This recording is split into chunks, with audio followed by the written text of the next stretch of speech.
अस्सलाम वालेकुम स्टूडेंट्स। आज हम शुरू करेंगे एक्सरसाइज 3.4।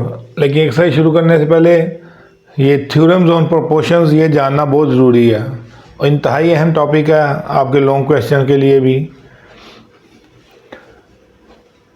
5 थ्योरम है प्रोपोर्शंस पे।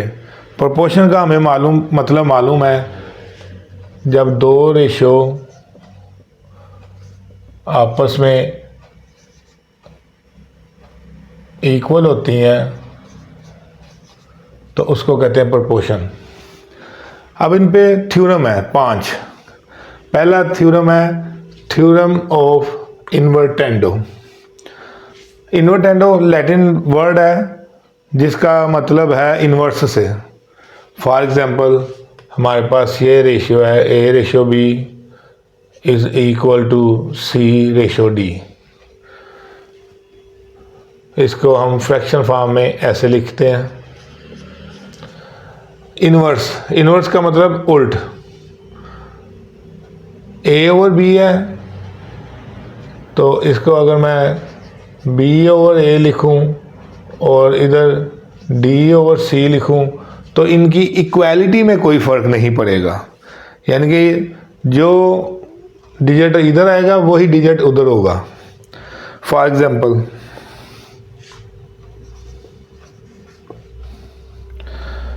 हमारे पास 6 रेशो 10 इक्वल है 9 ratio 15। Yes,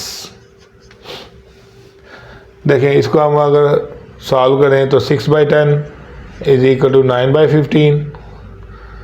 2 3s are 6, 2 5s are 10, 3 3s are 9, 3 5s are 15। ये देखें ये 3/5 इक्वल 3/5 आया। अब हम इस पे इन्वर्टेंडो लगाते हैं। इन्वर्टेंडो लगाएंगे तो ये हो जाएगा 10/6 is equal to 15/6, sorry 15/9। 2 5s are 10, 2 3s are 6, 3 5s are 15, 3 3s are 9। 5/3 is equal to 5/3। देखिए इनकी इक्वालिटी में फ़र्क नहीं पड़ा। हाँ, हमने इनका इन्वर्स भी ले लिया फिर भी इक्वालिटी पे फ़र्क नहीं पड़ा। ये होता है हमारा थ्योरम ऑफ इन्वर्टेंडो। ये आप साथ साथ स्क्रीनशॉट लीजिएगा।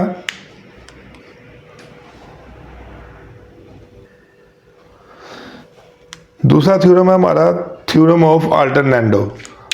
अल्टरनेंडो आल्टर से यानी कि तब्दील कर देनी जगह। देखें sorry A over B is equal to C over D. Inverse में हमने इनके इन्वर्स ले लिया था यानी कि रेसिप्रोकल ले लिया था। इधर हम इनकी प्लेसेस चेंज करेंगे। ये बन जाएगा a over c is equal to b over d. Example से समझते हैं।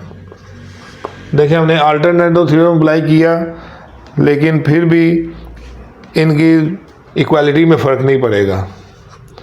For example 3/5 is equal to 6/10। इसको हमने सॉल्व करना। 2 3s are 6, 2 5s are 10, 3/5 is equal to 3/5। Same अब हम इस पे ना अल्टरनेटिव थ्योरम अप्लाई करते हैं। ये 3/5 इज इक्वल टू 6/10 था। 3/6 is equal to 5/10। 3 1s are 3, 3 2s are 6, 5 1s are 5, 5 2s are 6।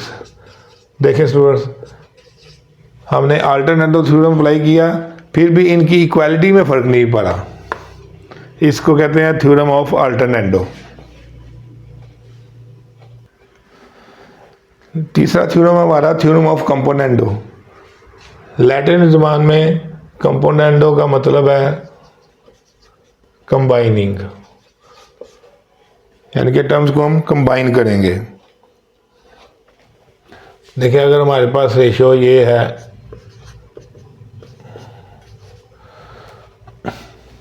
अगर मैं ये नीचे वाली टर्म एक दफ़ा इसमें प्लस कर दूं और सेम इसी तरह दूसरी तरफ भी, तो फिर भी इनकी इक्वालिटी में फ़र्क नहीं पड़ेगा। यानी कि जो डिनोमिनेटर में है उसको एक दफ़ा नोमिनेटर में प्लस कर दिया दोनों साइड पे। फॉर एग्ज़ाम्पल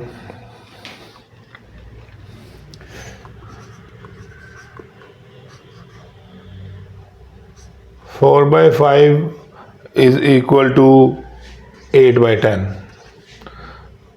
देखें इसका जो फाइनल इक्वालिटी निकलती है वो है 4/5 इज़ इक्वल टू 4/5। अब हम इसी एग्जांपल पे कंपोनेंडो लगाते हैं। डिनोमिनेटर में जो वैल्यू है वो एक दफ़ा प्लस कर दी, सेम ऐसे इधर भी 10 प्लस कर दिया हमने। देखें ये आया 9/5, ये आया 18/10। 2 9s are 18, 2 5s are 10, 9/5 is equal to 5/5, 9/5 sorry.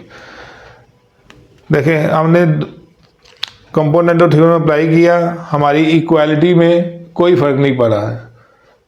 Values इधर भी इक्वल आई हैं, वैल्यू इधर भी इक्वल आई हैं। ये है थ्योरम ऑफ कंपोनेंटो। अब चलते हैं अगले थ्योरम ऑफ डिविडेंडो के मुतालिक। जी, theorem of dividendo. Dividendo Latin ज़बान में डिवाइडिंग के लिए इस्तेमाल होता है। देखें एग्जांपल हम वैसे ही लेते हैं, A/B is equal to C/D। अब कंपोनेंडो में हमने कंबाइन किया था, डिविडेंडो में हम माइनस कर देंगे, तो ये बन जाएगा A minus B divided by B, C minus D divided by D. Example से हम समझते हैं, ज़्यादा अच्छी समझ लगेगी इंशाल्लाह। हमारे पास है जी 5/4 इज़ इक्वल टू 10/8। देखें 2 5s are 10, 2 4s are 8, 5/4 is equal to 5/4। अब हम इसी एग्जांपल पे डिविडेंडो थ्योरम अप्लाई करते हैं। डिविडेंडो में हमने ये वाली वैल्यू जो डिनोमिनेटर में है वो माइनस करनी है। 5 - 4 डिवाइडेड बाई 4, 10 - 8 डिवाइडेड बाई 8। ये आ गया 1/4, ये आ गया 2/8। 2 1s are 2, 2 4s are 8, 1/4 is equal to 1/4। देखिए हमने डिविडेंडो भी अप्लाई किया तो फिर भी इनकी इक्वालिटी में फ़र्क नहीं है। अब हम चलते हैं पांचवें थ्योरम के मुताबिक। जिस पांचवा और सबसे अहम theorem, theorem of componendo and dividendo. Most probably इसका लॉन्ग क्वेश्चन एक आपके पेपर में आता होता है। देखें जो हमने तीसरा और चौथा थ्योरम पढ़ा है ये उसका कॉम्बो है। उसमें एक दफ़ा हमने ऊपर प्लस किया था और एक दफ़ा माइनस किया था, इधर भी एक दफ़ा प्लस और माइनस कर देंगे। यानी कि अगर मिसाल के तौर पे हमारे पास है A/B is equal to C/D, तो कंपोनेंडो डिविडेंडो थ्योरम के मुताबिक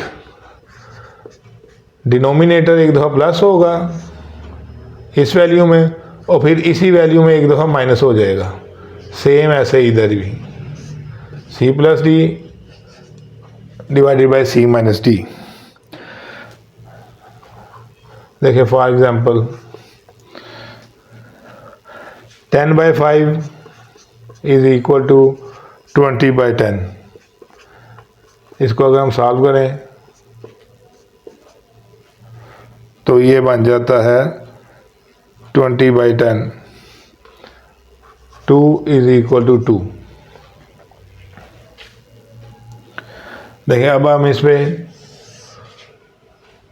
कंपोनेंडो डिविडेंडो थ्योरम अप्लाई करते हैं। 10/5 इज इक्वल टू 20/10।